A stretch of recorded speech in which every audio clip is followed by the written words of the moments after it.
Welcome to the Late Night with Chalky podcast.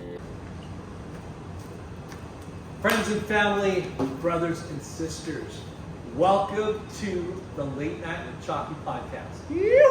Woo! Our guest this week, triple threat right here, pastor, incredible surfer, and photographer.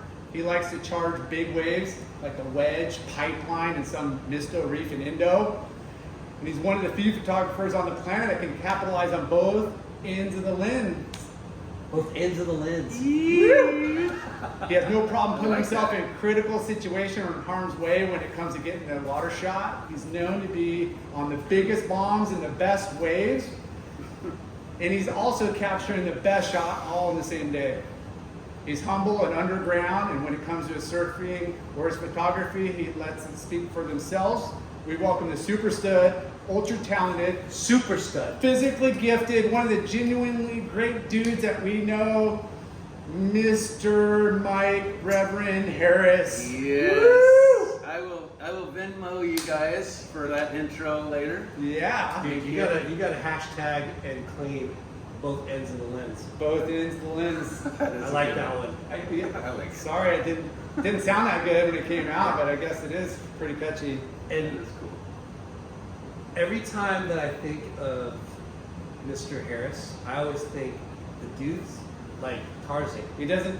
He's fucking Tarzan. He doesn't Sorry. age. He's Tarzan. Yeah. Sorry, Reverend. I'm gonna be doing Okay, that. so my grandmother, she used to give me a nickel every time she cussed. So Oh shit! I'd be retired right now with this guy. Now with inflation, it's $1. Where do we I'm do gonna them try at? really Keep hard. it coming. Yeah. I'm gonna try really hard.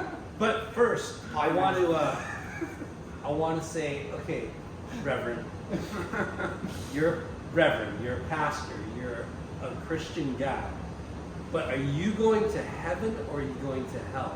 And I pose that question is because you charge big waves, and that's suicidal. Huh? How can you go to heaven when you're suicidal? Well, if I was suicidal, I would do the Right? Do I have a point? No, the you're point, totally. the point break Waimea 50-year swell Australian Going out. over the falls. Yeah. But you do it at least a couple times a year. You're going psycho. Yeah, there's something wrong with me. I still have a very, very bad problem with FOMO. Yeah. You know, somebody once told me, they said, you know, when you turn like 45 years old, especially 50 years old, you're gonna love it. And I said, why? And he goes, because you're not gonna do all the things that you do now. You're just gonna slow down. You're not gonna be freaking on this swell. But Prove them wrong. You're proving I'm them wrong. 57 and I still am just as amped to You're like almost sitting here. What happened? And then, like, look what you have to live up to, bro. It's genetics, bro. Are you 57? Yeah. Dude, Yeah. I'm gonna get you out of the wedge. Hell no. Hell. The pier gets head high. You know where he goes? Anderson. How dare you? Oh, sorry, I shouldn't say that. A secret spot over there. That's in the summer swells. You know where he goes in the winters? No, Blackies. I have some fond memories of No, he charges. both of you sometimes. guys. Yeah. Okay, hold on. Let's start at the beginning. No, wait. He's gonna talk about me. Your guys' turns are etched in my brain. Seriously? Yeah. Me too? Yes. Get out of I here. got a few of them on Southside. Yeah. Wow. Look at this guy. Okay, let's I'm start. blushing for those that aren't watching. Yeah. I got rosy cheeks. No, it's only because it's 95 degrees It's in hot here. Okay, We turned it up so you can take your shirt off. Just kidding. Mr. Reverend Harris, Yes. take us to the beginning where you found surfing. Shoot. I was in junior guards for like 9 years of my life. And I think I was 9. And That's the first year you could get into guards. Right? yeah. So I met Ryan Keenan in 4th grade at Springview, and we became best buds. And you know, I was already sponging at the Wedge before that. How did Wow. you get your Like, parents? probably- How did you get down there at such an early age? And how did your parents let you do that? Oh, you just take the bus, and we'd ride our bikes to the Wedge. How did you know about the Wedge? I don't know. Somebody told you? I have these memories of sponging Laguna and the Wedge. Like at 8, 9 years old? Yeah. Yeah. Now, when somebody told you, hey, let's ride down the Wedge, did you go, what is the Wedge? Yeah. And then they say it's huge, humongous waves. No, I didn't know about the huge waves. Somebody just said the Wedge, and I think the first time I surfed it was about 8 foot, and well, I didn't surf it. I boogied. But 8-foot wedge. but I do remember my very first wave at Warner, right at Bolsa. I was riding this. I don't even know what board it was, but it was a powder blue board, and I just remember my first wave going straight, and that was it. And so the Keenan brothers and I'd wake up every morning at 4, ride my bike. They lived at the beach, so I'd ride at 4:30 in the morning. I'd have to throw rocks at their window to wake them up every morning, and then we'd hustle down to Bolsa Chica. So this is Ron and Ryan Keenan. Yeah. When you say the people, where do they live? They lived right. Their dad had a place right at Warner Oh, okay. and PCH. In the were they condos? In those condos. Okay. You know, just Kind of by Huntington Harbor-ish. yeah. Okay. Right there at that entrance. Got it. And straight out at Warner, right there at Jack in the Box, or would you guys? Yeah. That was when it was epic out there. At Warner? It Yeah. had that little beach. That's what a couple people have Yeah. said. in the Yeah. past. But I was good friends with Glenn Tilley and the Keenans and Jim Gallagher. And one time we got together, we had these 8mm reels, and we got together to watch them. And we were in hysterics because the 8-foot barrels that we thought we were getting, they were actually like 3-foot head dips with our heads down. And They're speaking Lyndon's we language. we were dying laughing because I just Isn't that? I mean, not that, but just in general, like you think the waves are always bigger, you're always deeper. I mean, it's Yeah. just Yeah. because you're living in the moment, but then you watch it, and it's like, I mean, you know, Better this than what you yeah. from being on the photography side, you're like, fuck, I thought that was like way gnarlier, and it's just What's that Yeah, saying? yeah. big. The Yeah. older I get, the better I was. Yeah. But it's like different. It's the same thing, but it's said differently. But those, I mean, remember those days? I mean, I used to think the short break was everything double. everything was just magical. Those are the days. I mean, I think it was. I was 9 in 1975, I think. So that was a year before PT won the first world champ, and Sean Thompson, remember 76, and the whole Thing was coming together. backdoor thing, you know, busting down the doors and all of that, and I had every magazine.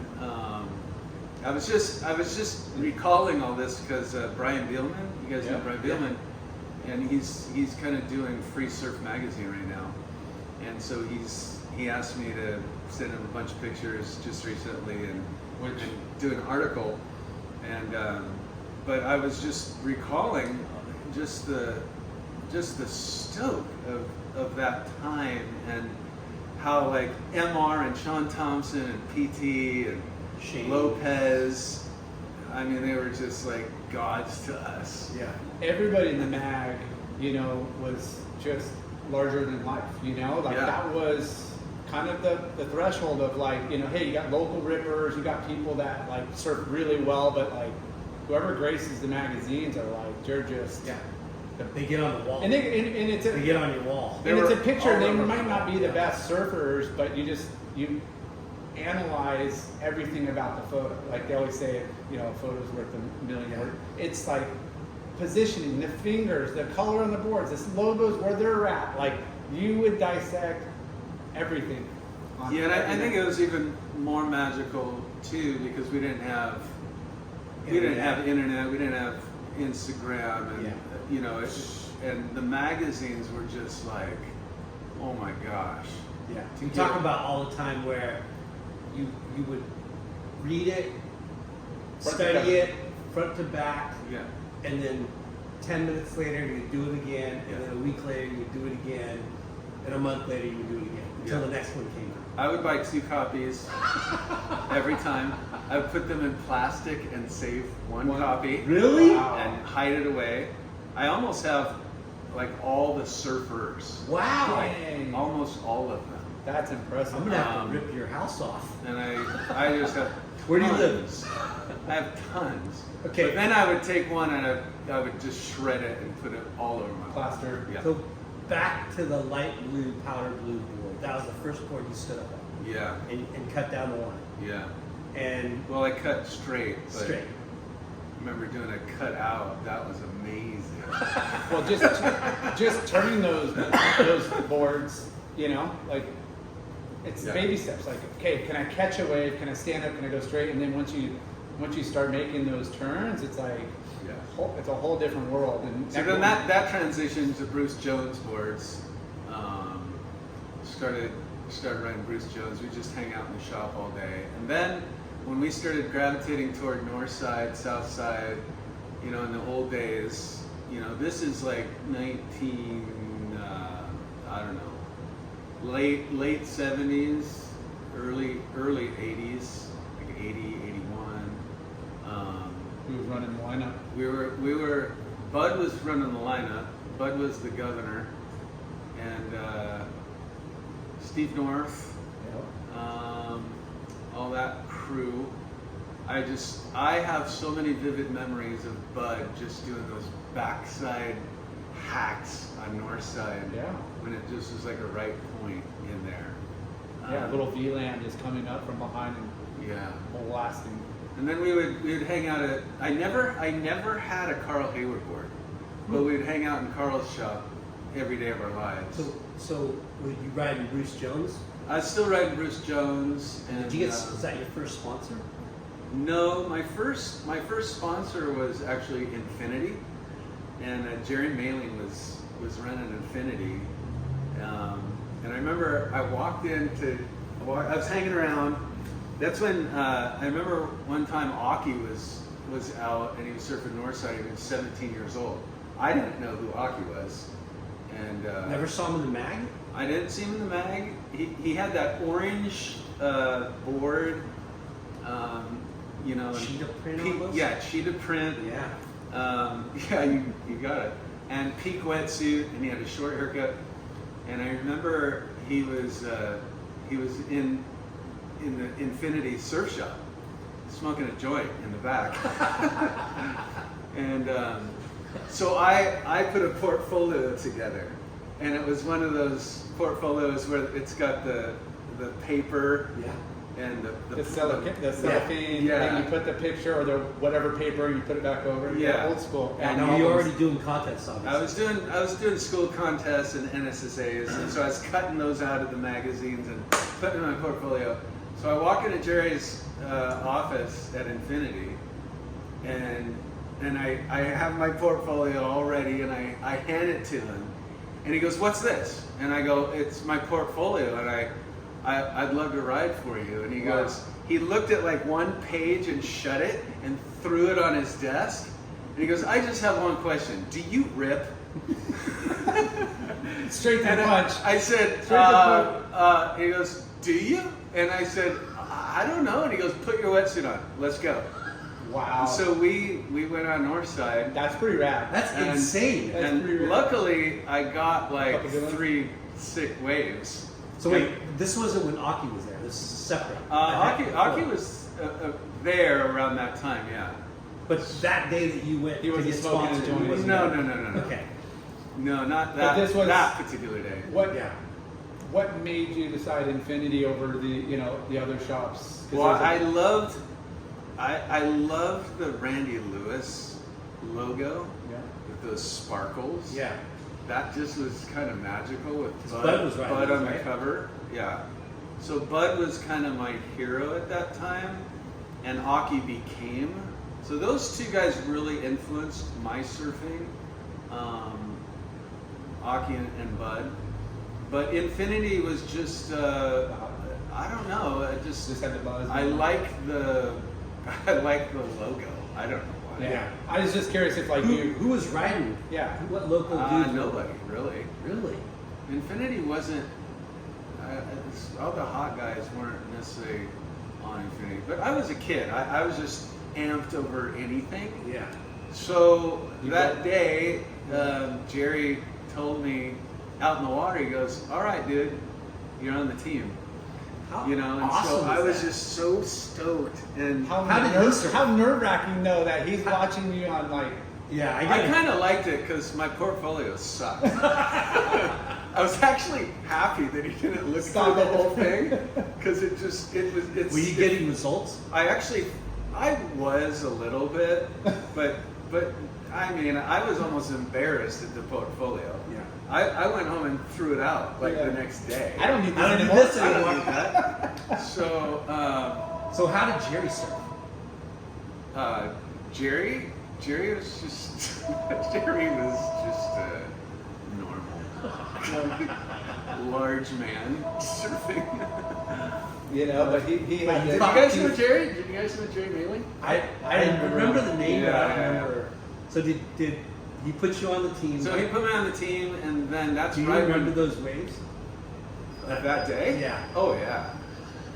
That's weird. Yeah, he said he got 3 screamer lefts. Yeah. Yeah, I remember, and I was surfing good. Was it Bruce Jones that you were riding that day?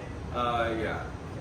I had the twin fin Bruce Jones with the what did you call those on the bottom? Channels. The channels, yeah. I was in. Back. Yeah, like the sprayed channels. But So what was the like sponsorship like? Like, hey, you get a cost on a board or trade-ins, or like did you discuss? It didn't matter. You just get. no, I just wanted to have the bragging rights that I'm on Team Infinity. Now, And was, then the biggest thing ever was the peak wetsuits that they started Carrying. because I don't know how Aki knew them, but they started carrying peak wetsuits.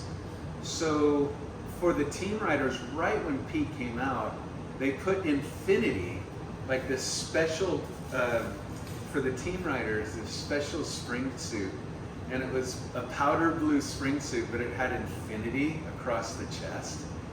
And dude, I thought I was on the tour. yeah, And that's such a huge.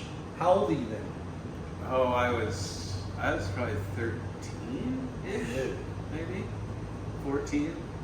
Now, Yeah. we talk about this a lot. How how it's such a huge milestone, and like you said, bragging rights to your friends. Now, Ron Keenan, Ryan Keenan, Glenn Tilley, out of that group, Yeah.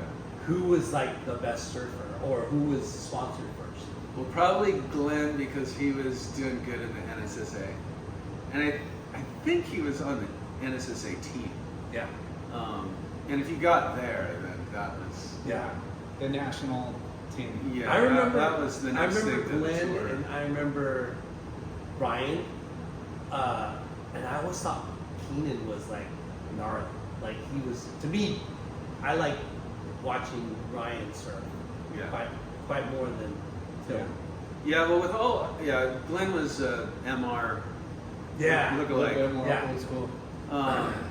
But I mean, we were all about the same at that time.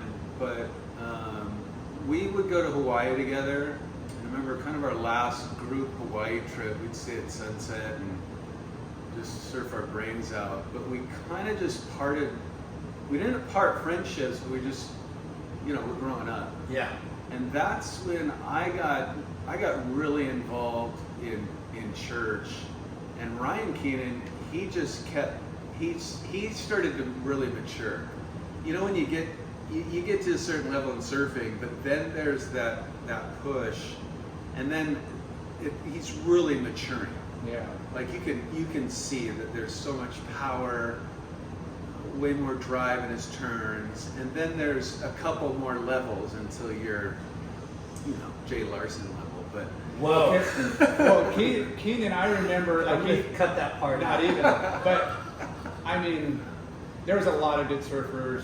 Obviously, Bud was kind of that older, kind of the king of the peak, Yeah. And then like Colby Outlaw, Albert Taylor, Ryan Keenan, like there was this group where all of these guys, in your eyes, like these are going to be all the new like future pros, Right. Like there was Magazines. they were just like that good, And Yeah. Keenan, like you said, great style, progressive, like Albert Taylor was another one that was phenomenal. Yeah. Colby Outlaw was a little bit more of the Richie Collins kind of Skeletor, more larger in life, but yeah. Whipping that neck. Yeah, Bam Bam. I mean, there was just so much talent, but yeah, I know what you mean with the, like the maturity of going through. I mean, physical, but like, I guess Style and style, power and power. Yeah. Yeah, all the other stuff that kind of encompasses that like. so Infinity Peak Peak wetsuits. wetsuits and water rag clothing. What is it? Water rags. Water rags. Yeah. I almost remember. I remember that brand. Back in those days, it was all of our drive to have like a clothing, wetsuit, and boards. It was just that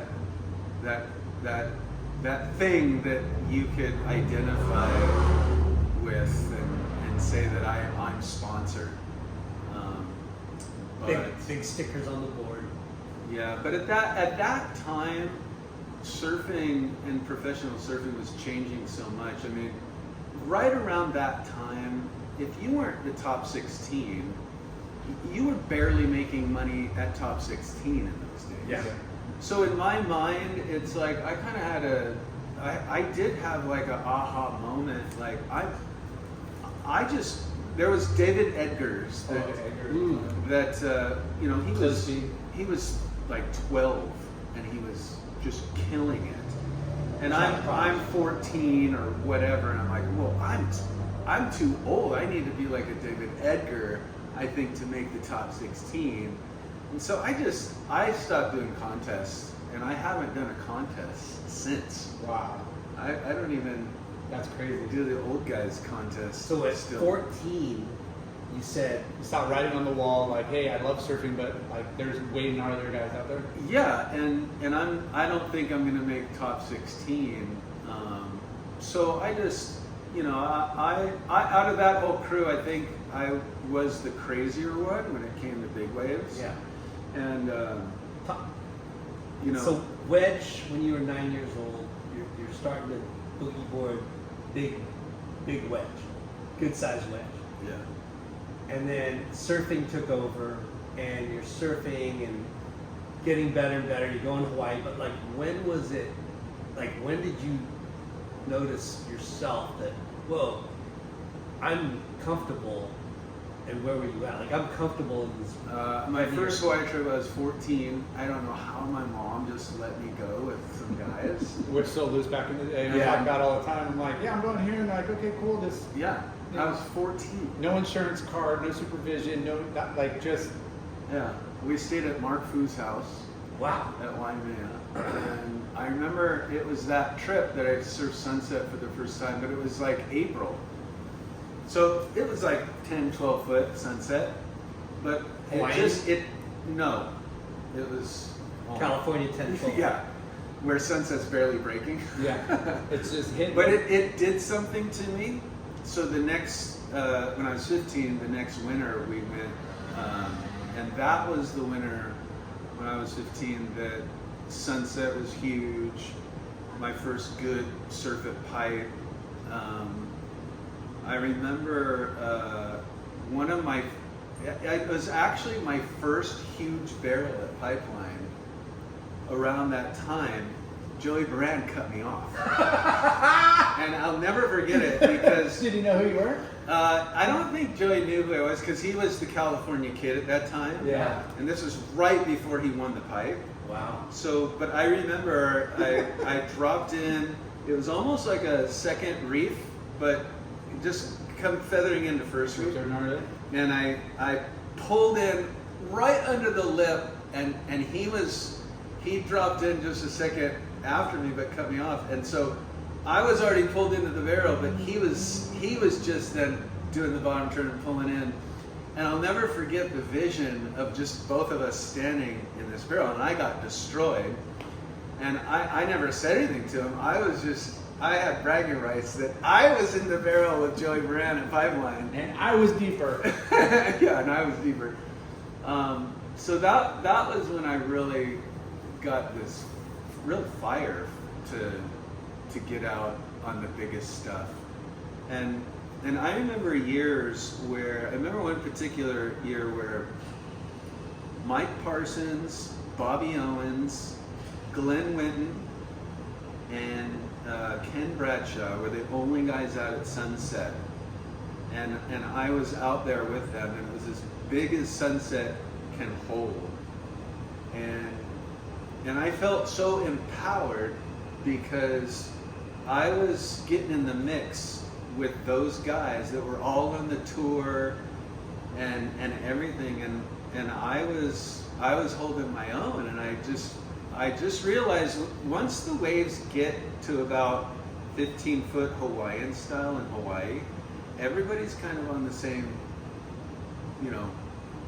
same level.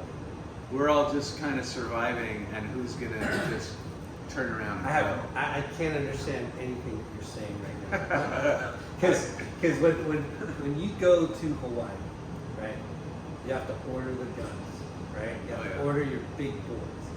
Yeah. And like all those things that set you up to surf big waves, right? Your board, your courage, your stamina, your all that stuff. Yeah. It still blows my mind that people like Kelly that come from Florida and people like you that come from California, sure, we get big waves, but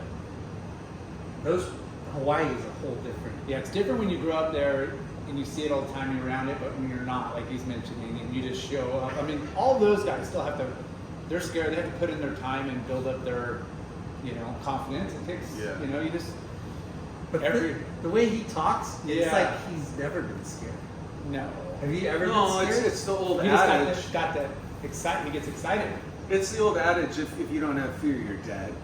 Yeah. And there's something that surfing and big waves, and especially there's for some reason the Wedge, that has made a lasting impact on every situation in my life, and that is I don't like to be controlled by things. I don't like to be controlled by fear. So if I'm afraid of something, I have to face it. I have to deal with it, and I have to conquer it. There's something in me where I have to conquer that fear. And so it's not that I'm not terrified of getting caught in the impact zone at Sunset or Pipe or Waimea. I'm terrified like anybody else, but there's this reward that after you get out of the water, you conquer your fear, and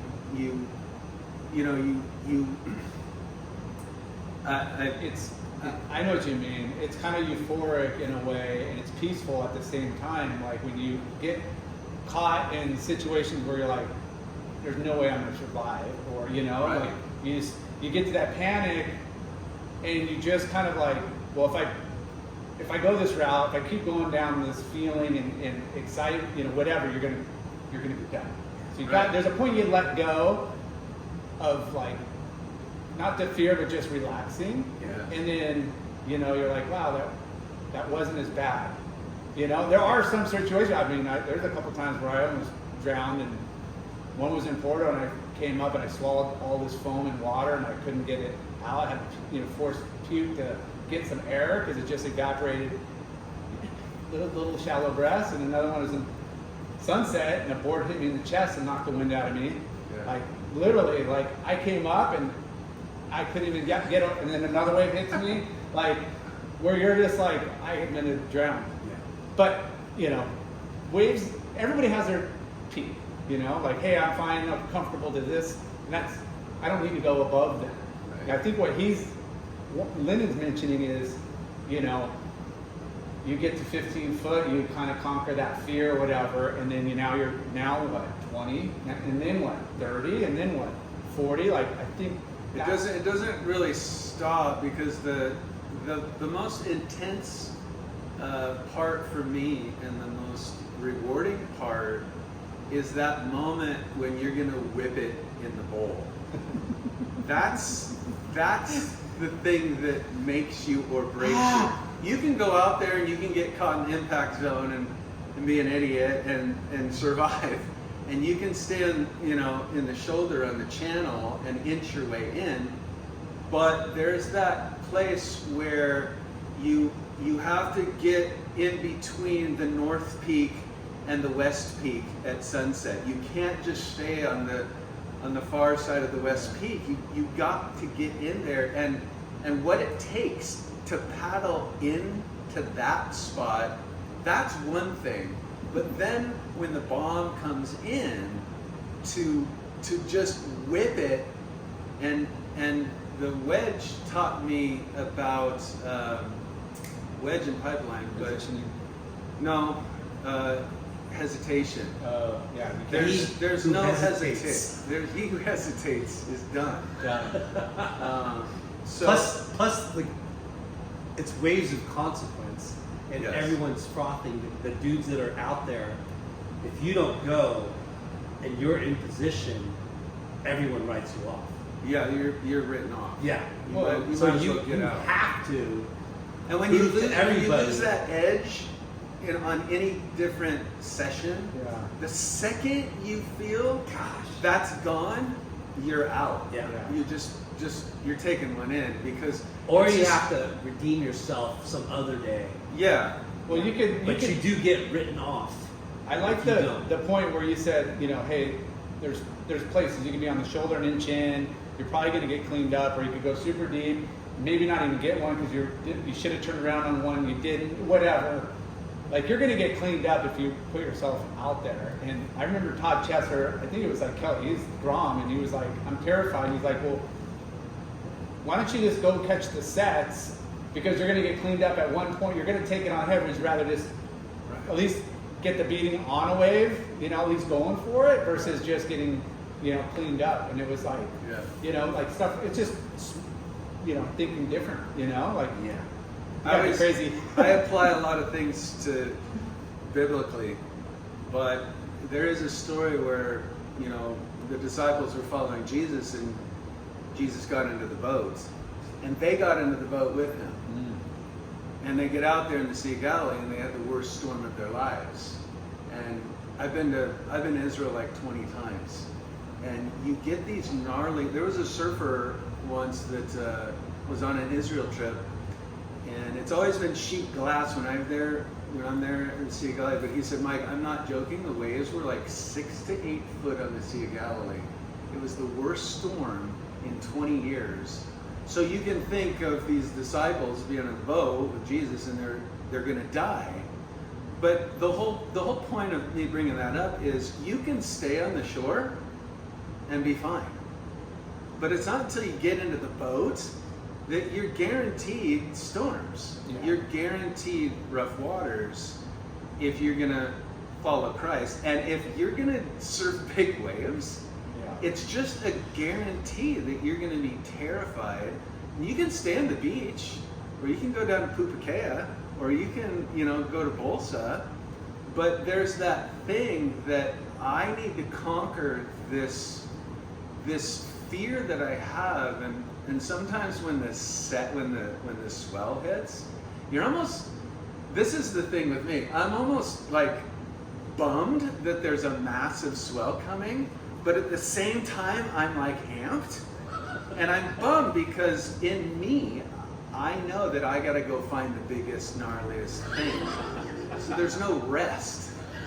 And at Wedge, it's very different, because you literally, when it's really big, when it's like as big as Wedge gets, you have to like literally paddle up and horizontal to this morphing peak, and you have to it looks like it's gonna break over your head, but that's the spot where you have to whip it and make that gnarly decision, like the eye of the tiger, no fear thing. Well, there is no shoulder, and you got that sweet spot is behind that little slot shot, you know. Yeah.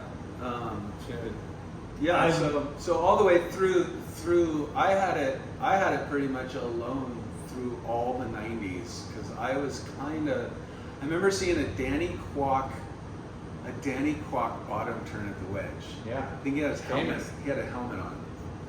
And there's a few of those, but that was just seared into my mind when I first started surfing Wedge. I'm like, oh my gosh, Can we talk about that? So I could get that. the Wedge, right? Yeah. We see it a lot now, people surfing it. But like you said, you had it in the 90s. Yeah, late 80s, Late all the way 80s. through the 90s. There wasn't that many surfers that would charge it, right? No. Well, Like I remember Rick Andino would talk about it, Yeah. and I'd be like, "You surf the Wedge?" Like, huh? Yeah. And it was a body surfing wave that turned into a kneeboarding wave, and then surfers started surfing, right? Yeah. Like Ron Romanowski, is that his name? Yeah. That guy was Yeah, kind of the regulator, right? Yeah. Back then, there was definitely a Wedge crew, but it was body surfers. And it's still that. Today, there's the Wedge crew body surfers. Then there's there's really no more kneeboarders. But then the bodyboarders, they have their own crew. But now there's a surf crew. Yeah. But it's pretty enforced blackball, so and again, it's winds and tides and Yeah. all that. So if you're a surfer, you got to be on at crack of dawn, and you only get 2 or 3 hours before it's So blackball. when did you surf it on a surfboard? Yeah. What age? I think my first go outs at Wedge was I think after that Hawaii winter. 14, 13. If The second winter? maybe 15ish, started surfing it. But the interesting thing, all the way through the 90s, I never surfed a side wave. I never surfed the Wedge until it was at least like 12, 15 foot face or bigger. I never surfed it at 8 foot because I just thought it was so dangerous. That if it was big, Broke out a little bit farther. If it broke out farther, then I would use a 7.6. Sometimes I'd use an 8.6 out there on those Massive for those drops. remember Marie? Yeah. I remember I'm almost drowning at Wedge, and I got off a plane, and I didn't even look at it. I just grabbed my gun, and I went out there. I caught 2 waves, and I literally almost drowned. It was the first time I almost drowned out there. So I got out. I drove to the point, and the point seemed almost bigger. And I went out to the point, and again got 2 waves, and almost drowned again. And when I say almost drowned, I've been a lifeguard forever. I almost drowned. Yeah. So that was it for me that day. But so I didn't start surfing the side wave just until about probably 7, 8 years ago. You're talking the sidewinder in the whitewash and then into the Where it's smaller. You're taking off on a 3 to 4 foot side wave and just entering into like a 10 foot. Just So back to the age of 15 when you first started surfing Wedge. What were you riding? Do you remember what you were riding, and how many was there?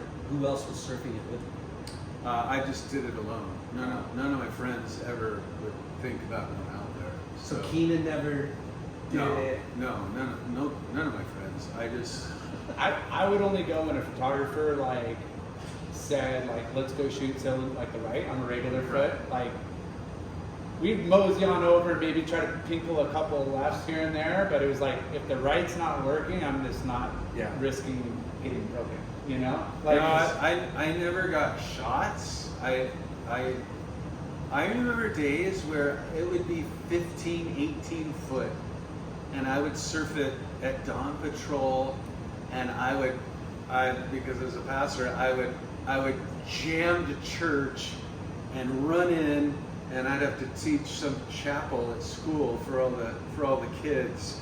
You know, I just surfed, 15, 18 foot wedge, and I just run in, and here I am in this whole other realm where no one knows what I just did. Yeah. And that was just for a decade, So you were surfing contest. David Eggers changed the trajectory of your competitive surfing. Right? Yeah. And that's when you're saying is that when you found God? Like, No, I found, he found me when I was like probably 15, 16.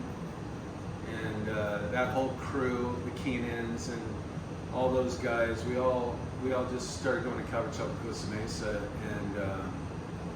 and we just went every night of our life, and we would try to evangelize at Bolsa Chica all the time. I was a lifeguard down at Sunset. Our company had Salt Creek, River Jetty, and then Sunset Beach. And so I was a guard for a lot of years, and so I would try and evangelize all the lifeguards.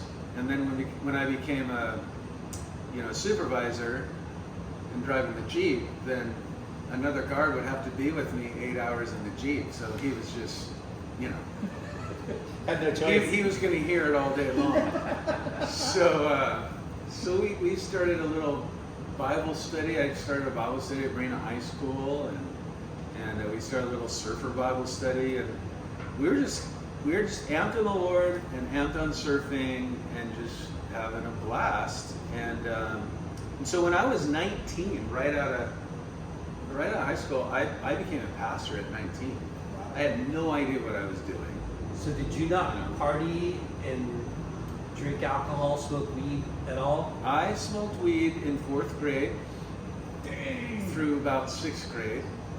And then just by myself, I just realized this is kind of stupid. Yeah. And literally I was done at 6th grade. And that's when I really started surfing hard. So surfing, I just wanted to get home and wake up at 4:30 in the morning. So surfing kind of saved me from wanting to be out partying. Yeah. And then when I was 15 and 16, I find the Lord, and then I got married. I was a virgin. I didn't drink. I wasn't smoking. I was super grateful that was the course of my life. That I didn't have to have all these bad memories with chicks and this memory and that memory. And Yeah. a lot of guys say, "What do you need bad memories?" Yeah. We had the best memories, but No, yeah, it gets pretty empty. I'm sure you've had plenty of friends and stories in the position you're all ears and preaching. You probably hear, there's a lot of gnarly stuff out there. Yeah, and all that fun then becomes a vice in people's lives, and then the drinking turns into a crutch. Yeah. And then they're still holding the red cup when they're 35. Why are you looking at me when you said that? My cup is blue. It just tastes Put so your good. cup down. Yeah. We did. Where's our beers? No, I'm joking. Sometimes, some episodes when we're really Hey, thirsty. guys, I am the chief of sinners. Yeah, we all are. We all are. It just doesn't matter. So, My sin's bigger than your sin. That doesn't really matter in God's eyes. No. so going back, you decide not to be Pro competitive surfer. surfing. Right. Did you ever get shots in the mag or? No. No. I never pursued the photographers, but I don't know. Everybody else was. Yeah. Because Um, Huntington, Yeah. if you just surf the pier or you go down to Newport, yeah. pretty much every day of your life that it's good, there's going to be a couple photographers down there, and if you're ripping, they're going to point the camera towards you. The guys that you were hanging out with, they were, you know what I mean? Like they were pursuing that until Ryan Keenan. I remember when Gerlach came to town in Huntington. And he's in town now. We were, yeah, that's what I heard. Trying to get him to our Bible study Thursday night, Brad. But I remember when he came to Huntington for the first time, we were beating him in all the school events, you know? And it's like, who's this Brad Gerlach guy? Yeah. But then he excelled so quickly, and I think it's just a mentality that I'm just gonna keep surfing every day. Yeah. And I think that you put your mind to it, and Cause you guys were in North Huntington, right? yeah, And you went to what? Marina, And you competed against HB? Huntington, yeah, Fountain Valley, Edison, Sanchia. Yeah.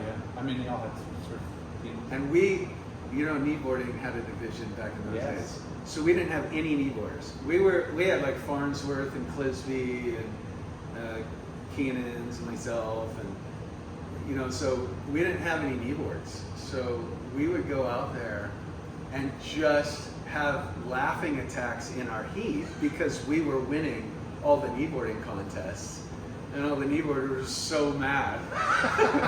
And we would just use our boards and just goof off and do Rolos and just have a blast. But Well, you weren't beating Phil Fine, I know that for sure. I think we beat Phil a few Phil times. won. I think we did. Yeah. That's And funny. Phil is the master. Yeah. Him and there's one other kneeboarder that, I mean, it was pretty popular when we were growing up. I mean, It was big. There's way more kneeboarders back in the day, but they're Yeah. kind of back. There's a lot more kneeboarders lately. I haven't seen any.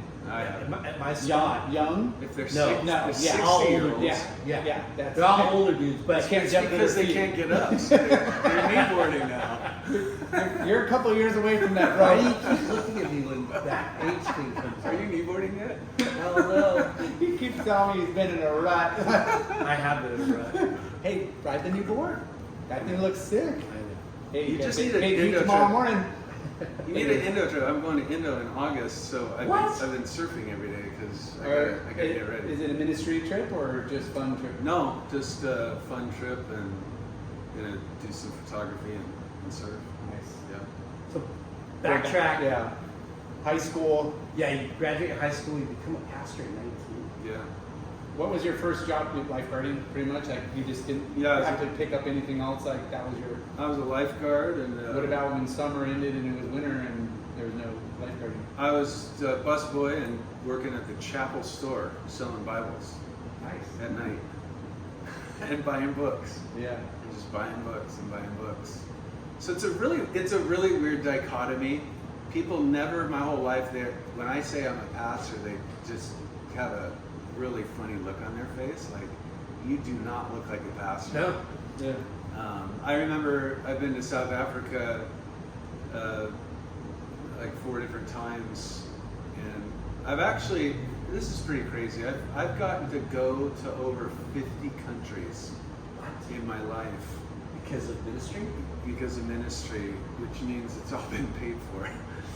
But I remember going to On the tour. South Yeah. Africa for the first time, and I was supposed to be teaching this pastors' conference and everything, and I went surfing with them, and those guys at Cape Town, man, it's big.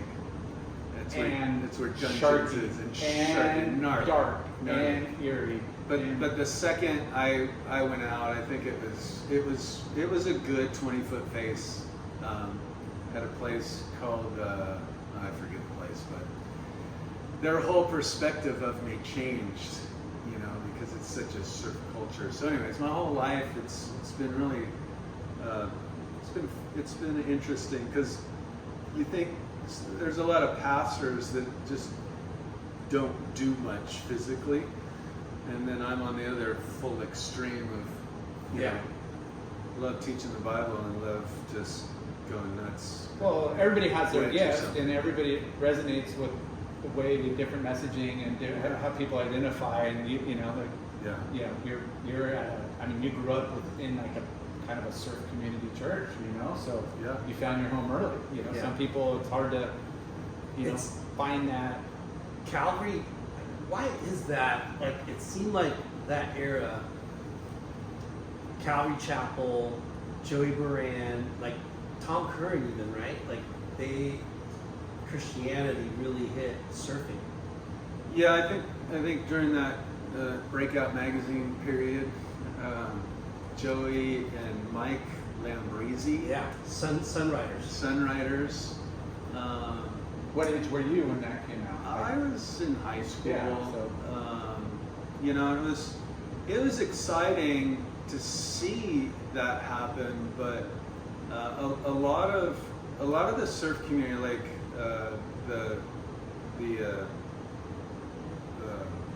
oh come on, it's been around for 40 years. The Calvary Surf CCSA? Contest. Yeah, CCSA. And CBA, Christian Border Association. Right. Those two. I kind of learned early on,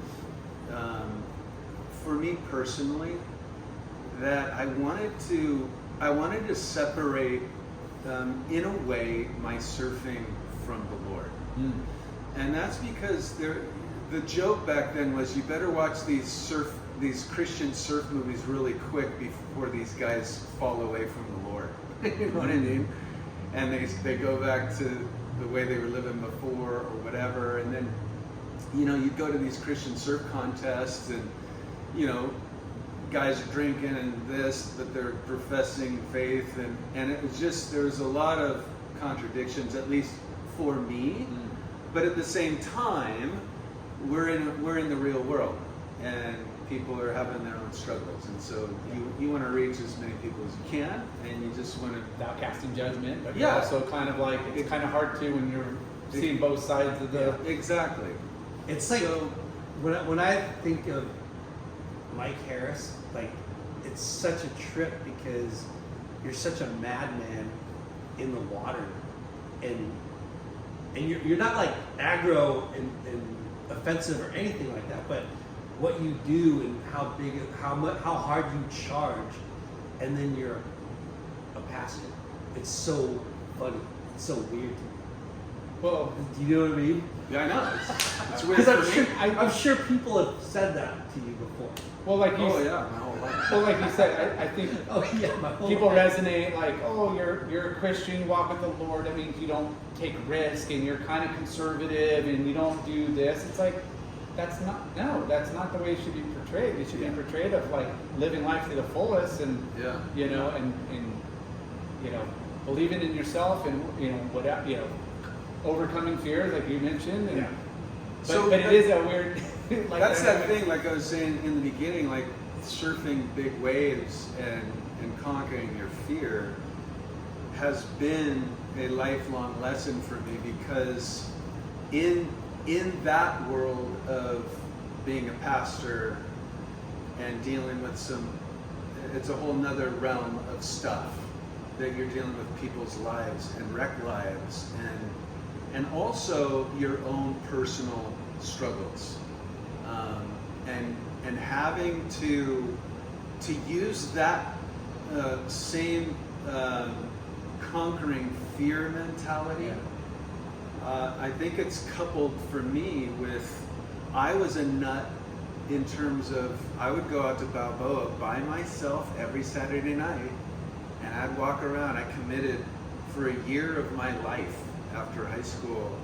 I committed that I'm going to be out at Balboa Pier at 6 o'clock Saturday night till 12 o'clock every Saturday night, and I'm just going to walk around. I'm going to tell people about Jesus. You would love my father-in-law.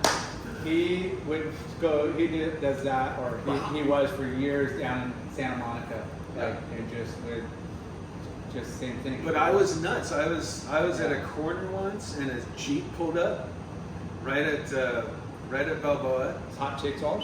No, there was chicks and there's guys and they're partying. I'm like, where are you guys going? And they're like, party, come on. So I jump in the Jeep and we go to this house. And this is so crazy. I'm all alone doing this, and I got up on the bar stool and I said, turn off the music for a second. I want to tell you guys a story. you know, and I started preaching and, you know, just walking up to bonfires but Well, tell what happened at that party. Oh, Did you they get kicked out? No, a girl actually came to the Lord while I was getting kicked out.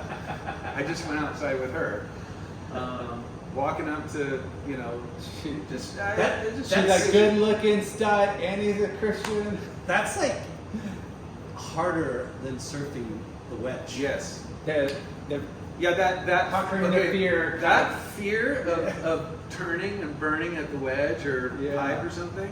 That same fear is even stronger. Getting up in front of thousands of people speaking, or just walking up to a bonfire, or standing on a bar stool. You have to conquer that fear. But it's really that part of it's a motivation. Your why is the biggest reason why we do anything. Yeah. How big is your why? And my why was to share something, the life-giving message, you know, of the gospel. So that conquered that fear. And then, you know, right when I was about 20, all of that led to a guy, Brian Broderson. He went to Yugoslavia for a week and met some people. And he was flying home, and he said, "Hey, I want you to go to Yugoslavia and disciple this guy." Wow. And I'm like, "Where's Yugoslavia?" And this is before internet, so I remember Jim Gallagher and I were in an office, and we had to grab a globe. Encyclopedia Britannica. A globe, and we had to spin the globe to see where Yugoslavia was. And I was like, "There's no ocean around there. There's no way I want to go." Yeah. But the next day, I called him. I go, "Yeah, I'll go." And so I was only supposed to be there for like a week and a half. And so I show up in Yugoslavia. It's like communist Kansas, and just a whole different world. Communism for 50 years, and all of that. And there was a group of kids the first week, just like 2 or 3 kids in this place. They called it the monkey place, where the kids would hang around like monkeys. And there was this African dude there, and he spoke English. And I go, "You Christian?" He goes, "Yeah." I go, "You want to translate for me?" And he goes, "Sure." So I had long hair down to my rear, and so you have this California guy in a tank top with long hair down to my rear, and this black African guy, you know, speaking to some kids. And that first night, I have a picture of it. There's like 40 kids that came around. The next night, 80 kids. The next night, 100 kids. Wow. The next night, and it just kept going. And literally within, I don't know, 3 to 4 weeks, I had a church of 300 young people on the street. So, okay, you're 19. You decided to be a pastor. What church? Like, Calvary Chapel, Costa Mesa. and then Did you go to seminary school? Is there or money? Did you go to No. college? No. Just all through the church, like. No, I are didn't you go getting paid? I didn't go to cemetery. Or seminary, sorry. Are you getting paid? I'm getting paid $600 a month. Woo! At that time. That is, I blew off and then- scholarships. My dad flipped on me. So what were you getting? You played organized sports? I was water polo and swimming, Yeah. and got a was very, scholarship? very dyslexic. So when I Yeah, came to the Lord, when I was the beginning of my sophomore year, I had a 4th grade reading level.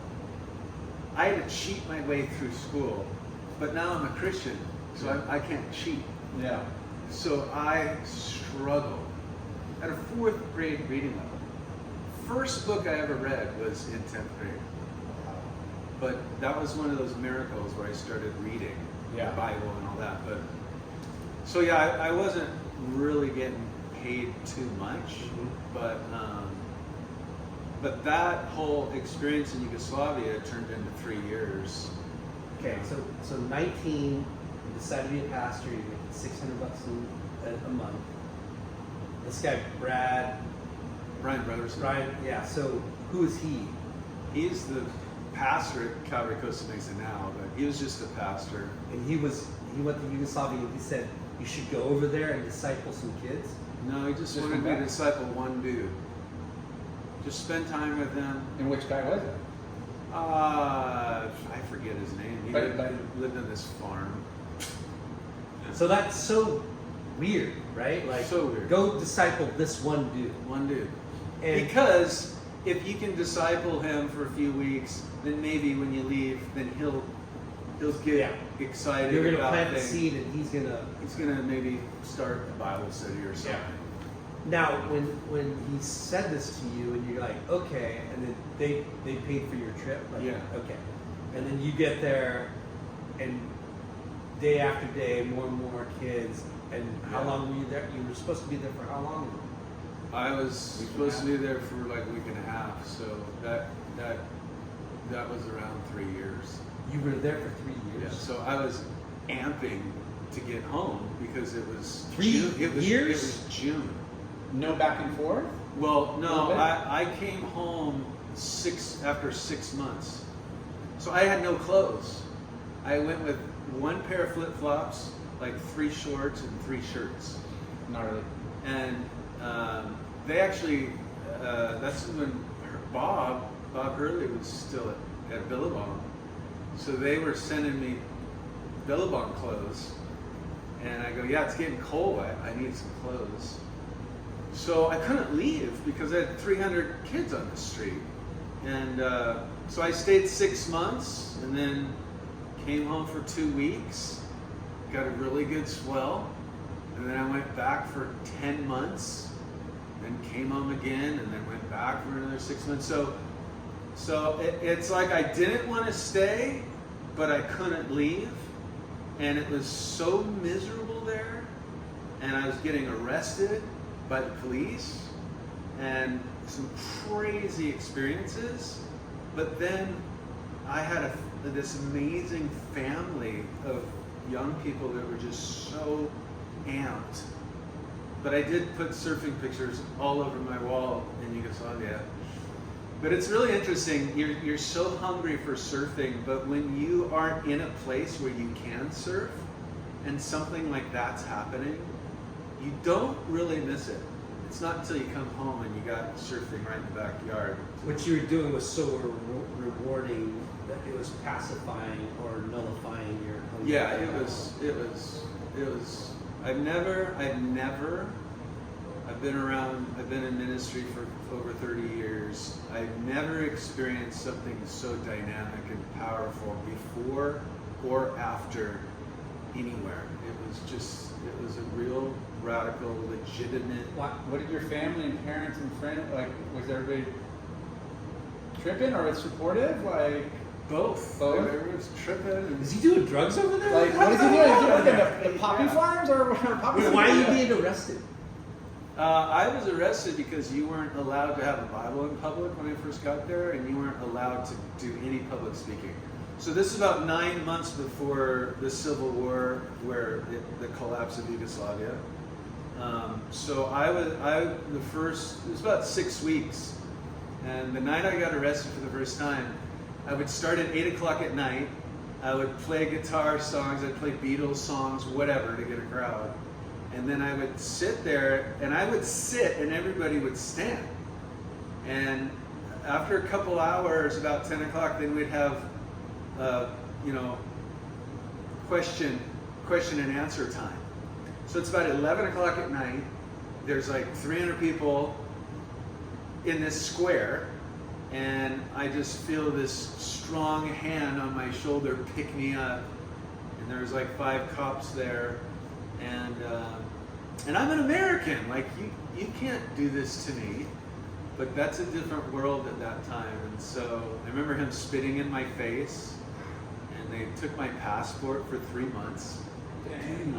You're not getting out of here, and spent pretty much that night in jail. but I felt empowered because I'm like, I'm not doing anything wrong. I'm just telling people about the Lord. Yeah. You know, and so. Which could get you killed over there.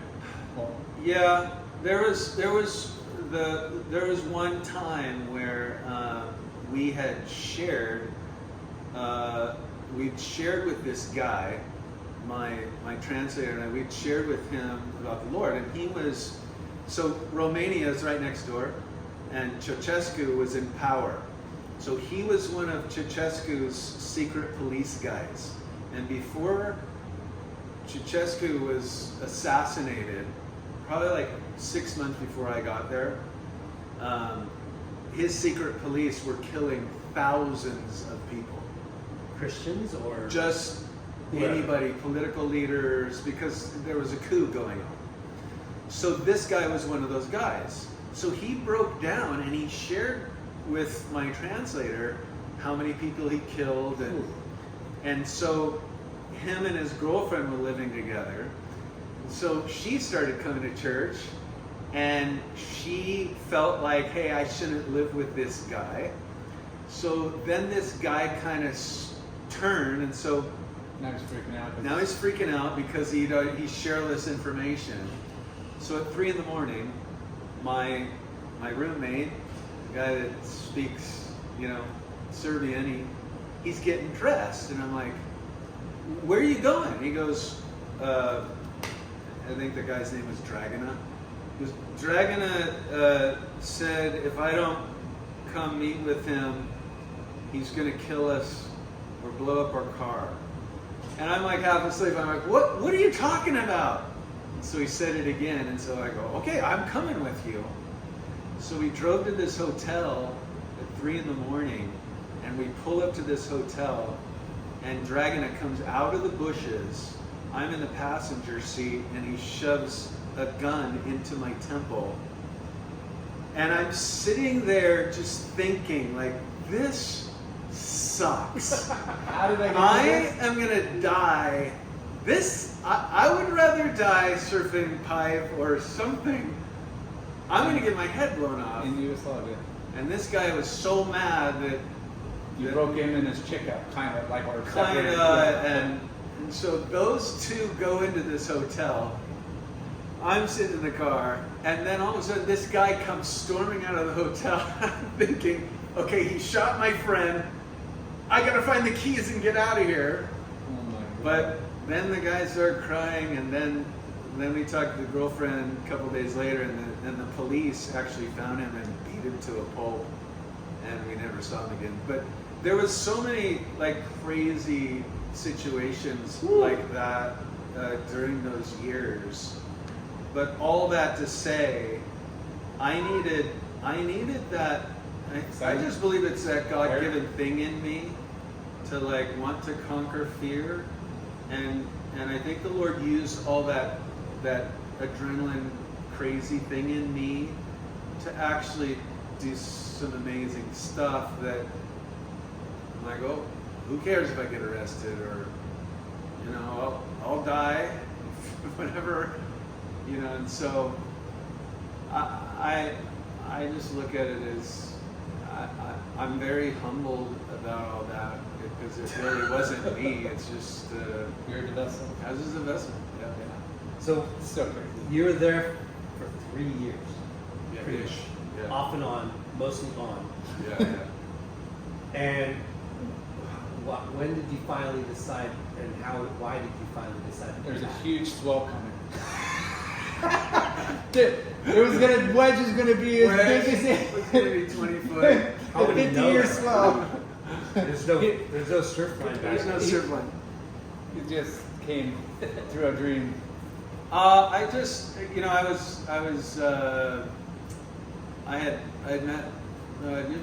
knew my wife since she was 10, but we were going to get married, and so I came home, and she actually went back for 6 months with me, and then she was having a hard time there, so that's when we left, and I had a friend take over the church, and that church turned into like 20 different churches, Yeah. Wow. and it's still going today. And for about 10 years, I would go back like once or twice a year to just visit all the churches. Yeah. So what? That was your first big trip out of the country for ministry. I'd gone to Australia and England a few times, but they were always short-term, 2-week trips. But that was, you know, I've been heavy one. Yeah, I've been to Israel already a few times, but that was the big one. It was Crazy. And then what was you came back, you know, finding a position in the church? What was like, how did you get settled back? And I was doing construction, and then I went on as a youth pastor for 7 years at Calvary Costa Mesa doing junior high. I started in the high school group, then Yugoslavia, then came back for 7 years doing junior high, then 2 years in high school again. And then in 2000, I took over a church here in Huntington, Jason Robinette's church that he started. And I did that for 15 years. wow. And I just did another stint back at Costa Mesa, being the high school guy again, 3 times in my life. I'm kind of like Benjamin Button. You know, I did my own church, then high school, junior high, then Well, children's ministry, then I died. high schoolers are gnarly. They're gnarly. The testosterone, mentor. they need a mentor and some Yeah. father figure. But doing high big school brother. 20 years ago compared to now, Yes. the attention span is like nil. Well, I It's got so it. sad, right? Yeah. I mean, that's And one thing that's that kind of gets overlooked on, like, okay, here you are, you got to be super knowledgeable about the Bible, and obviously your life, you know, lessons and experiences and stuff.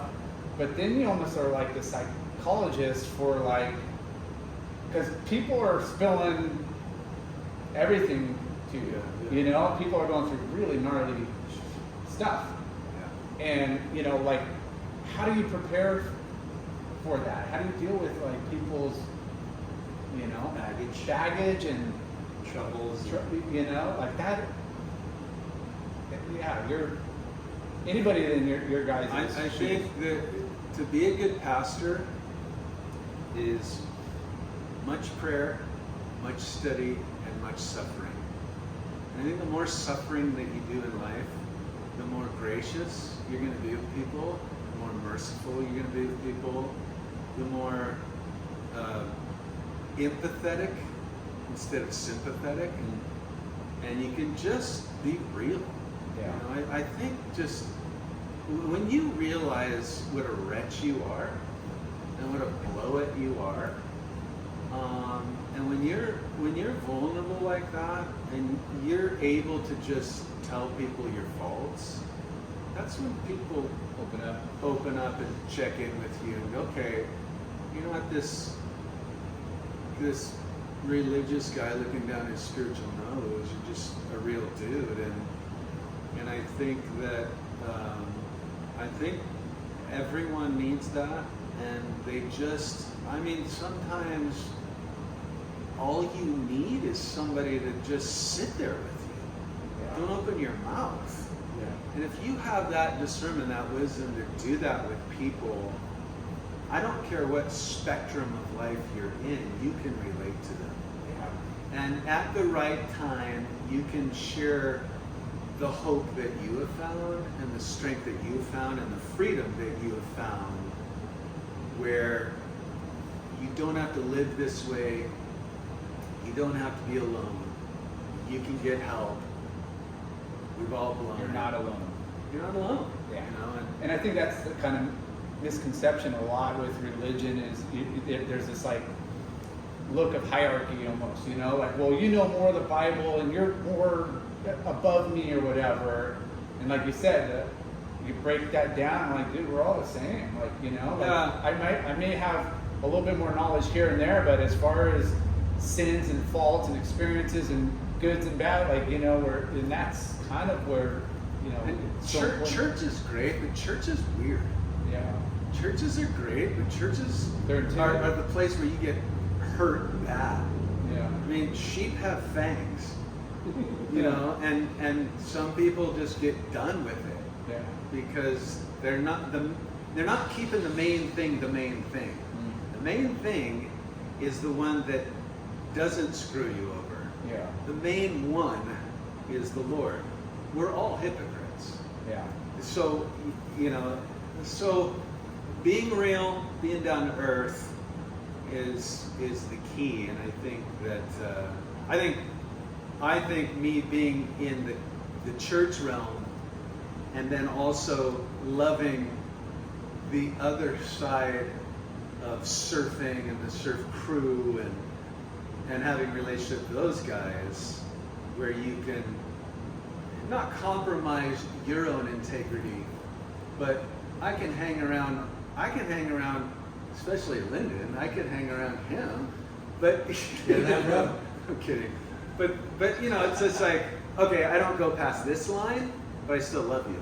Yeah. You know, Yeah. I can When hang. did you find photography? Like when you're on your travels, did you just pick up a camera and wanted to document, or?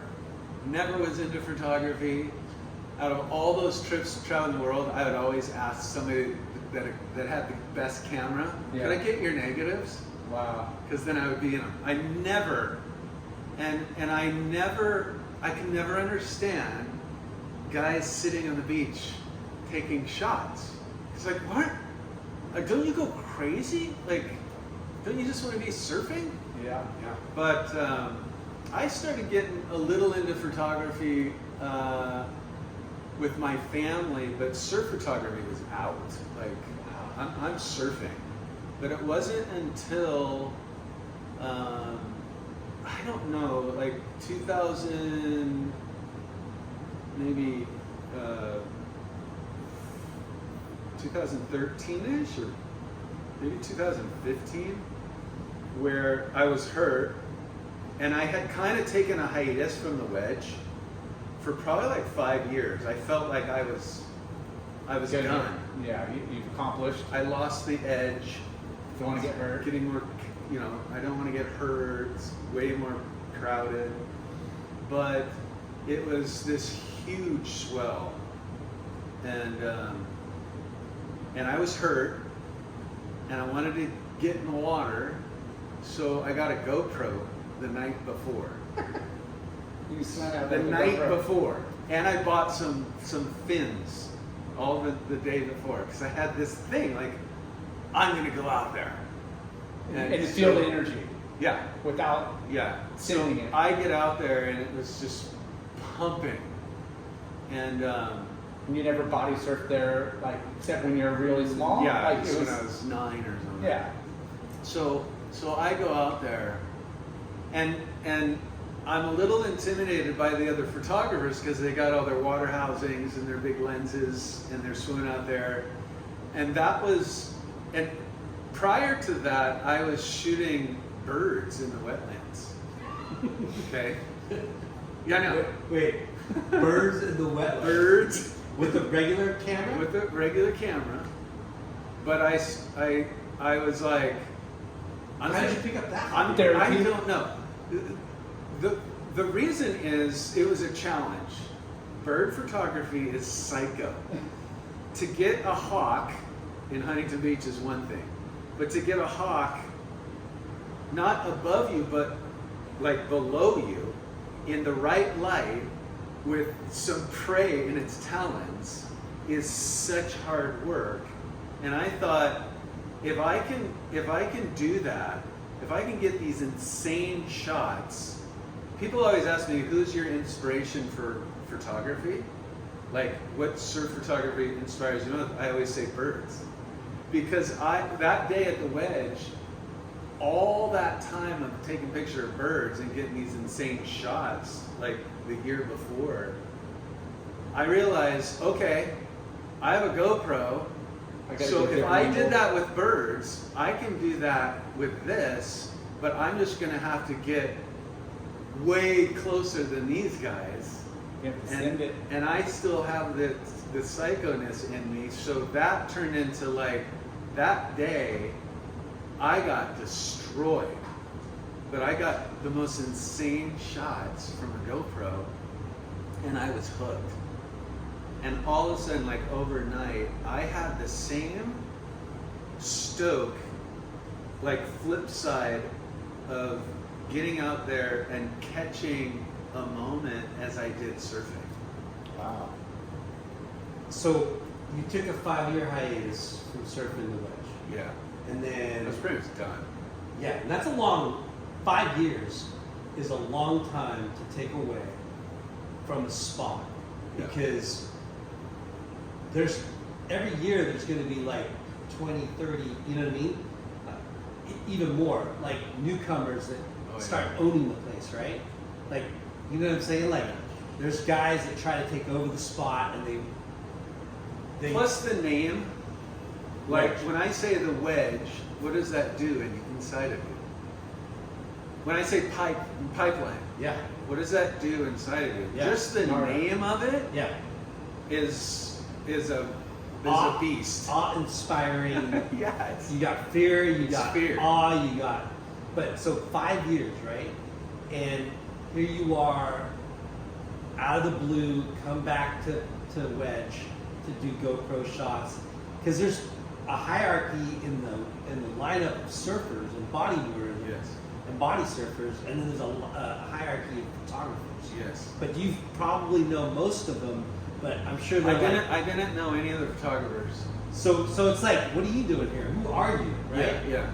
And I got a GoPro, so I got to get closer to the action, so I'm in their shots. And Yeah. it's crazier, so he's okay to go in that Yeah. crazy spot. Yes. Where they're having bigger equipment, maybe bigger lenses, they could kind of sit back a little bit in the safety zone, if there So is one. Who do you remember who was Shooting? surfing?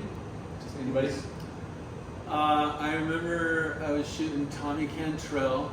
There's a Wedge crew of surfers. I remember surfing. I shot Tommy Cantrell a few shots, and then Parker. I got a Parker Cum? Yeah, I got a bomb of him, and but it was at that time that day really changed me, because I'm like, these waves, I want to get back out here.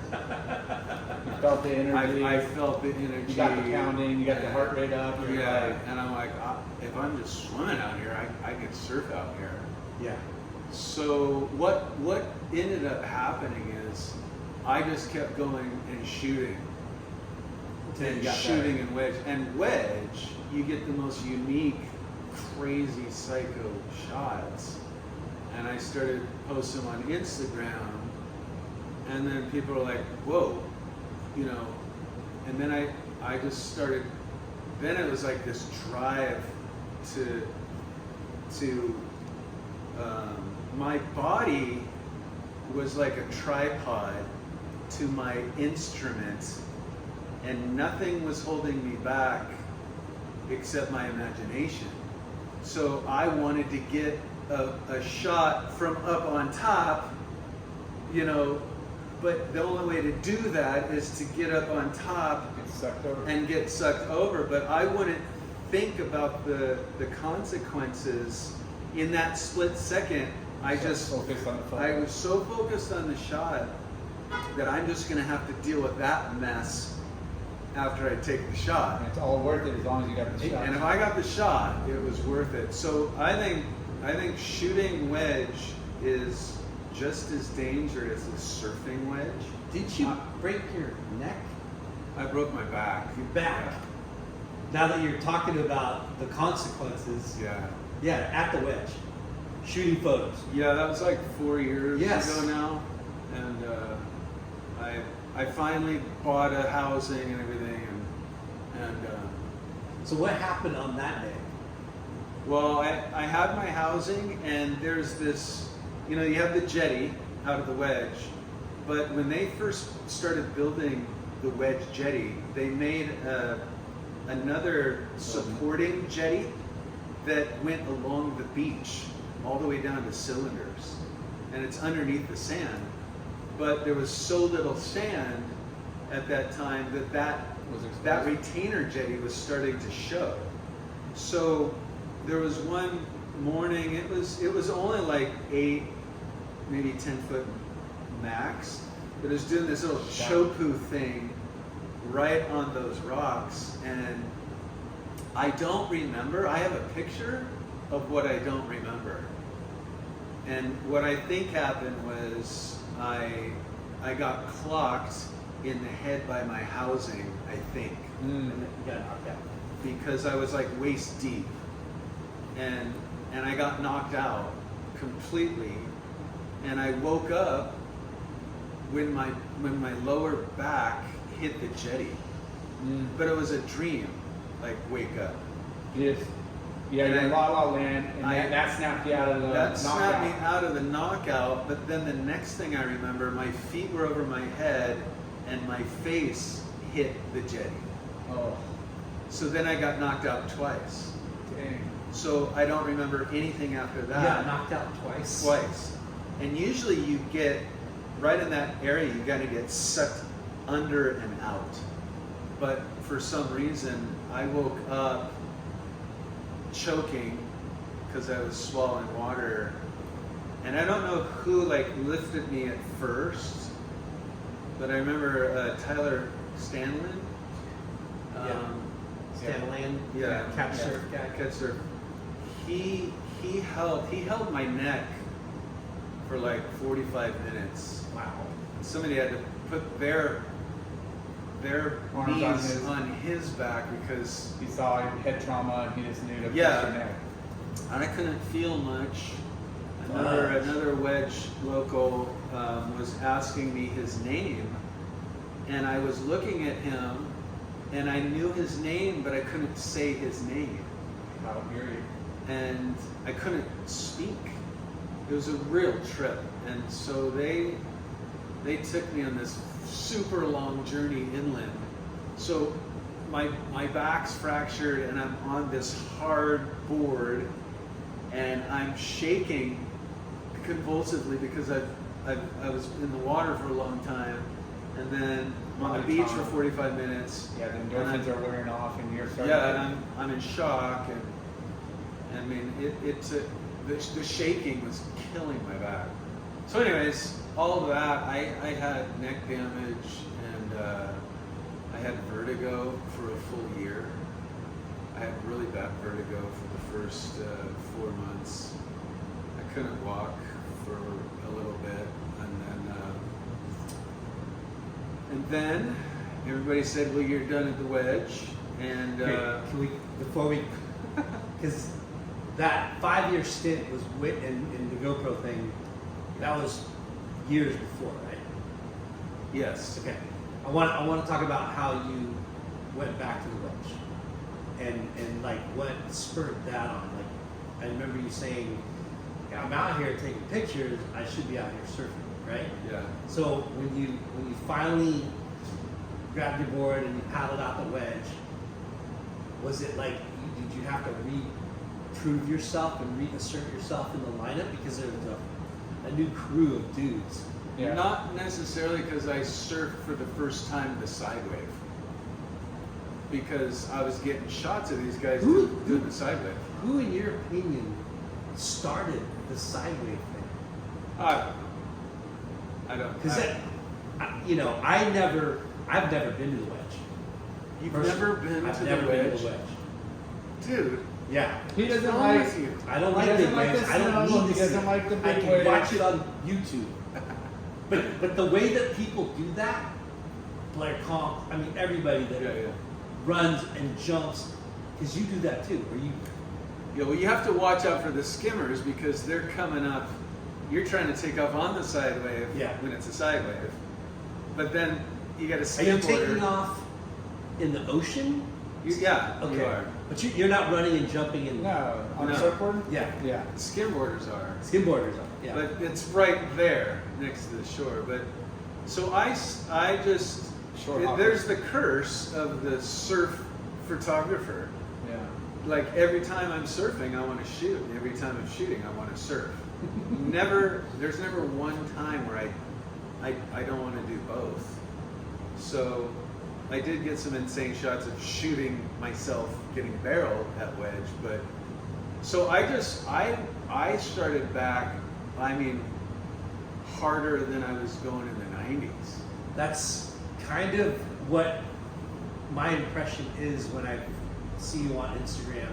Yeah. And I'm just like, this dude farking nuts. I just started charging photography and surfing And what does the wife say? Like, dude, you've already gotten hurt and broke her back, and you're doing all this, and you want to go charge it again? Well, the wife, you know, I've been interviewed by the news like, I don't know, 5 different times. But one of the times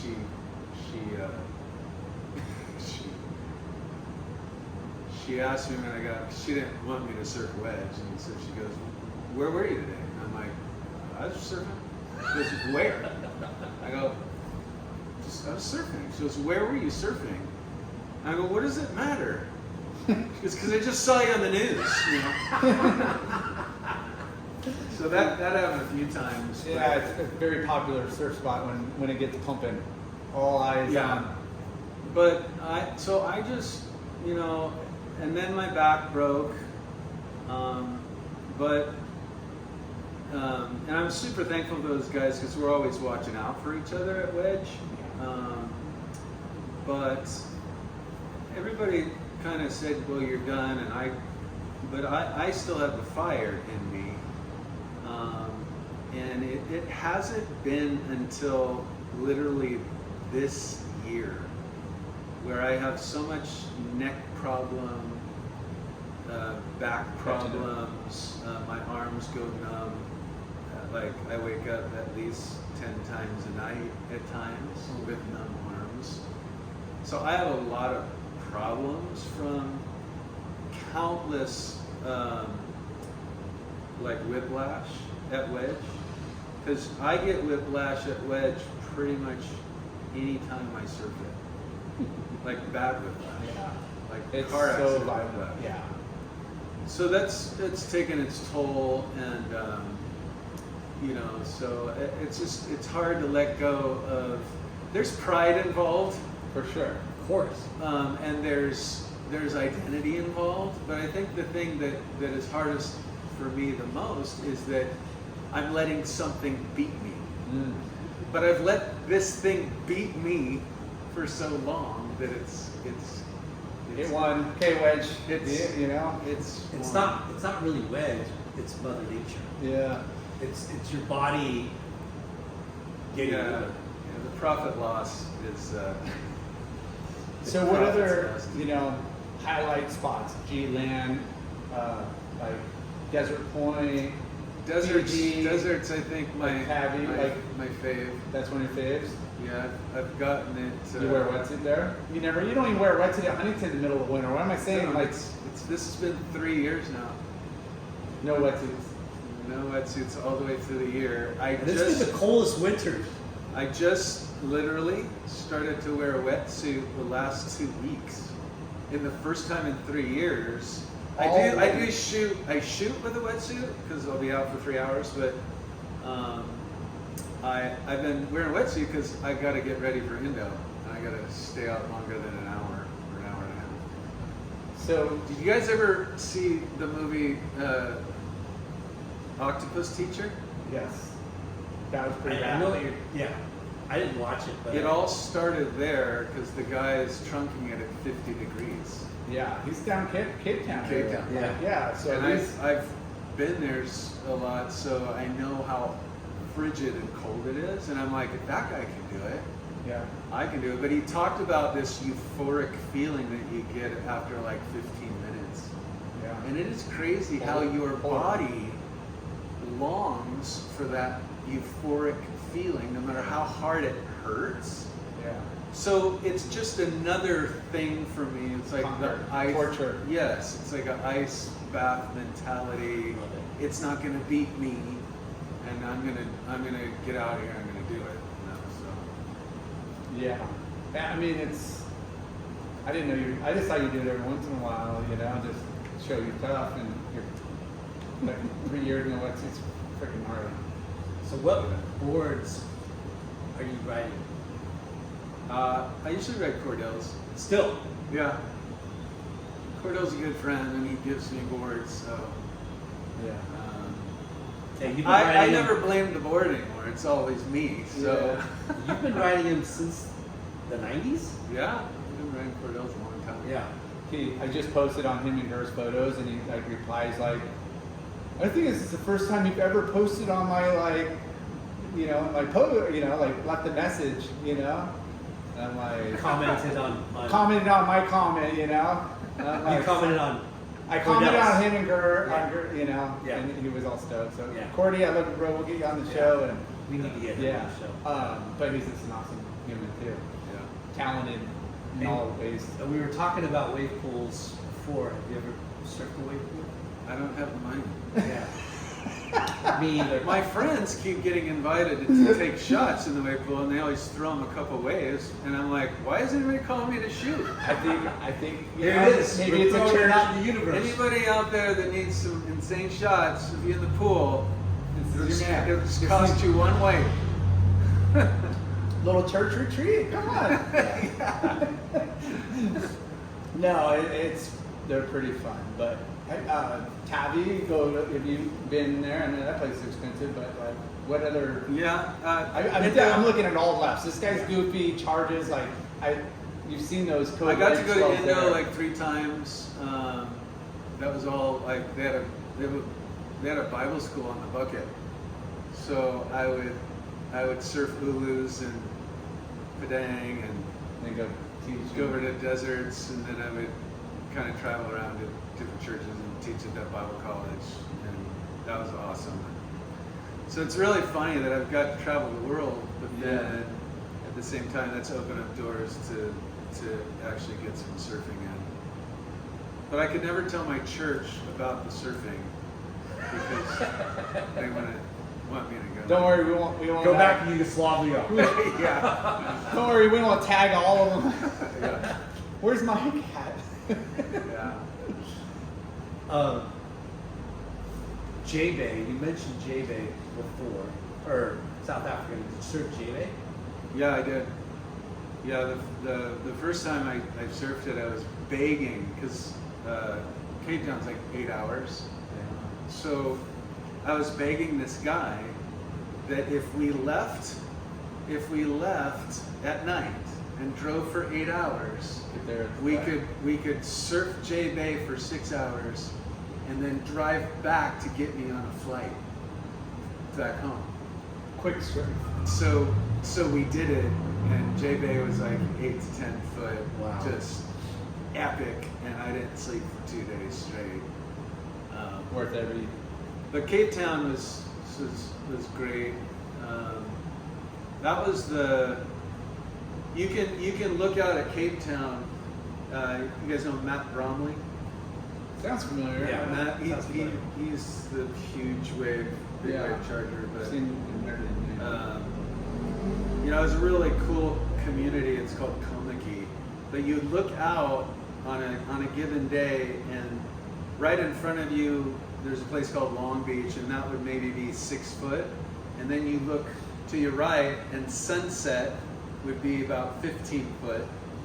And then the dunes would be another 15 foot, and then Dungeons would be maybe 25 foot or 30 foot, that same. So you're looking at all of that at one time. And it's on the tip. It's like that all the time. Like it's just so open. Yeah, it's So not exposed. the beach there, it's the ocean. There's a place called Crayfish Factory that I surfed, and I'm not joking, I have pictures of it, but I had to pull back on a couple waves because I was going to hit a whale that's feeding off the reef. And then you have, that's where I went, that's where you go in the cage, where Shark cage? where the great whites breach. Yeah. So we went in the cage, we're seeing these 15-foot great whites, and 45 minutes later, we just went around the point to go surf.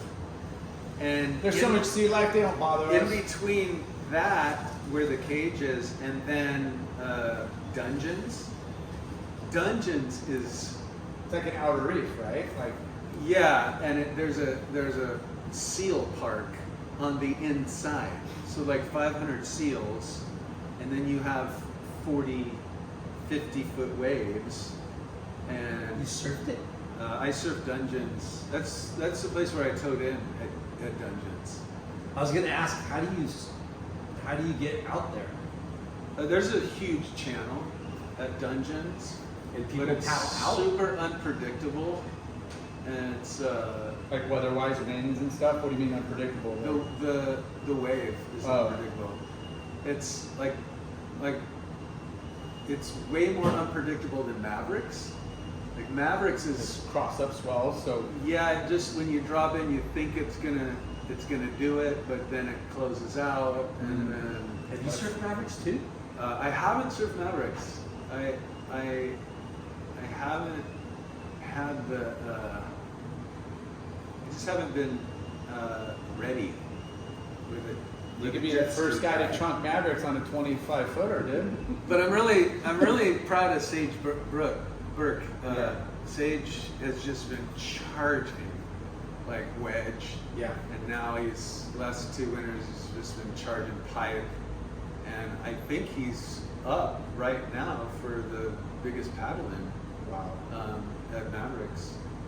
But Nice. he's a young Wedge crew guy, and but you have to have that. I always said at 50 years old, I'm going to ride a 50-foot wave. But life has its ups and downs, and The body. so if I do it, now it has to be a 57-foot wave. So The more you wait, the more the stakes go up, man. No, don't. Hey, there's nothing to prove. You've already.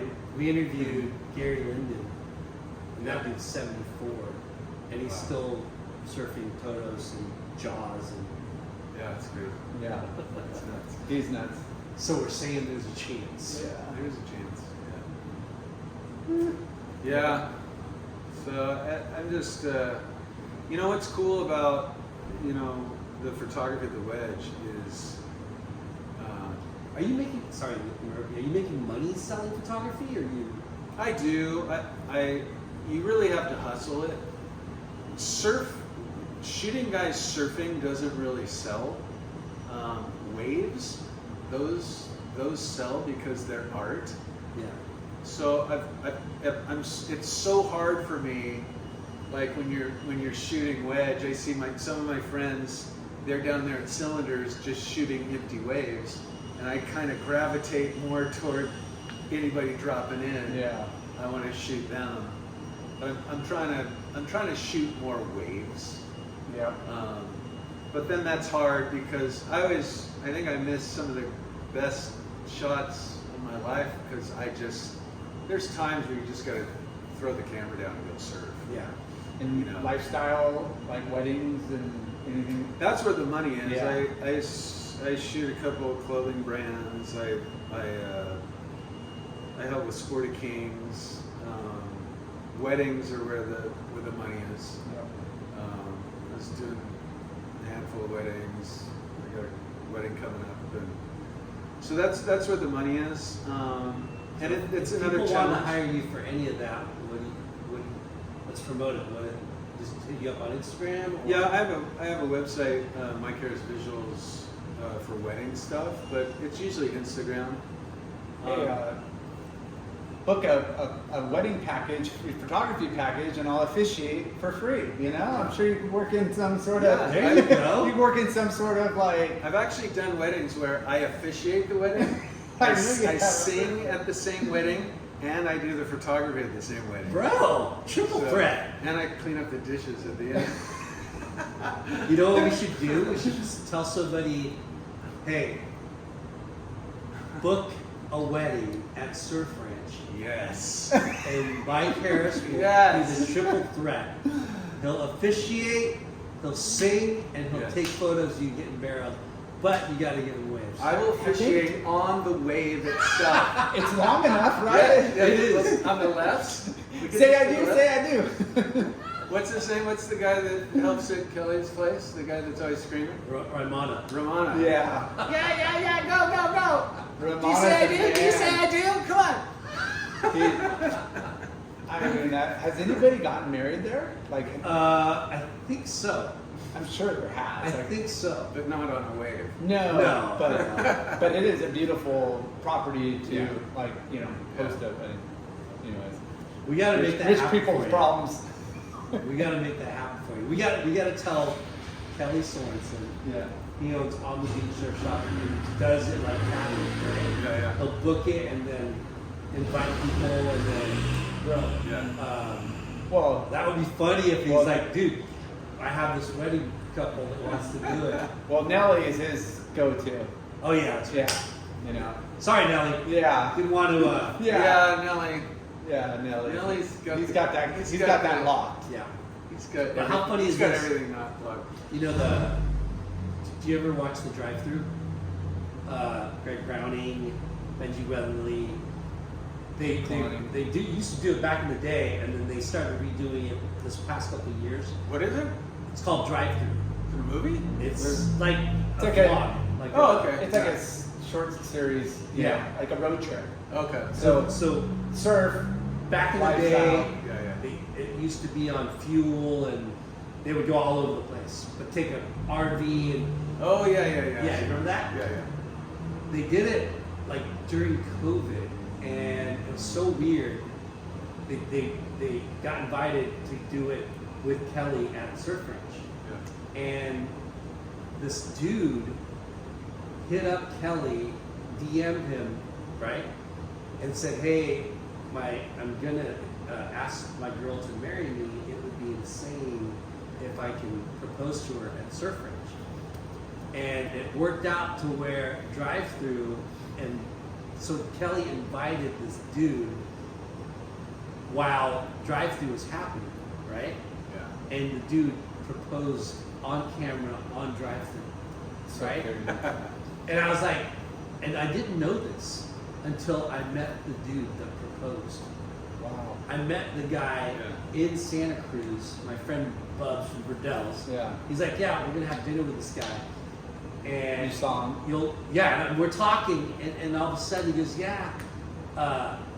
He goes, you've been to Surf Ranch, right? I'm like, yeah. And he's like, yeah, luckily Kelly answered my DM, and he's like, I'm just gonna give it a shot and see if he's gonna say yeah. Did And he get waves? did. He got waves. Oh my And God. he proposed to his lady. It's all on film, Yeah. you know? That's what happens when you marry a surfer. Yeah. So I have this amazing girlfriend right now, and I just taught her how to surf last year. So I think I might propose Whoa! at the surf range. Kelly! Amy, you and I, we will. If Kelly goes for it, I will do it there. So crazy. Well, we'll do that. And we're going to end it here. Yeah. You heard it here first. But no, before we leave, we're here filming or podcasting at Northside Cafe. Thank you, Heather Awesome. Flanagan. Awesome. Yes. Huge sponsor, one of our best sponsors for our Huntington Beach Board Riders Club. Yep. But and you guys got to come here first, but then you got to come check out one of the best photos you'll ever see of our late great friend Casey Wheat, who Chris Marino, Billy Webb, and Ziggy are the guys that helped start the Board Riders Club and fire up the Board Riders Club in the U.S. This is our clubhouse, you guys. This place is sick. But Mike Harris took an amazing shot of Casey Wheat. Is that south side or north side? It's the north side. North side. So Iconic photo. Love you, Casey. Love you, Casey. But now, other shameless plugs. Yeah. Thank you, Finless Skateboards. Thank you, Caballero Pools and Spas. Thank you, Earth Pack. It's the 35th anniversary. We're going to the party tonight. Thank you to Bonsai Bowls for you and your future lady. And also Thank you, Bonsai Bowl. $20 gift certificate from Northside Cafe here. Come try out their salads and their food. It's so good. And then, because you're still charging the Wedge, you gotta stay in the shade, bro. What is this? Shade sunscreen. Started Rasmuski's brand. I need that bad. And thanks, Loose Towels, for hooking us up. We got a towel for you. Somewhere. Awesome. Yeah, it's in the car, I think. Sorry. But yeah, man, thanks for sharing your stories and your journey. Yeah. Thanks, And you guys. Anything to promote? Like, how do they get a hold of you for photography? If you're Well, if you need anything, just DM me at Mike Harris Visuals on Instagram, and nice. I do weddings and anything, family, Christmas surfing, cards. even Christmas cards, Portraits. whatever. Yeah. But Can you- thanks, you guys. Can you make Lyndon look deeper in the barrel than he thinks he is? Oh yeah, I can thin him out and everything. I'm a master Photoshopper. So What? How dare you? we could try different haircuts too. Yeah, no. Sure, it looks Yeah. best. Well, thank you, Yeah. Reverend. Thank you guys, and Yes. you know it's been fun growing up with you guys out Yeah. on the water. Love you guys. Love Thank you. you. Peace.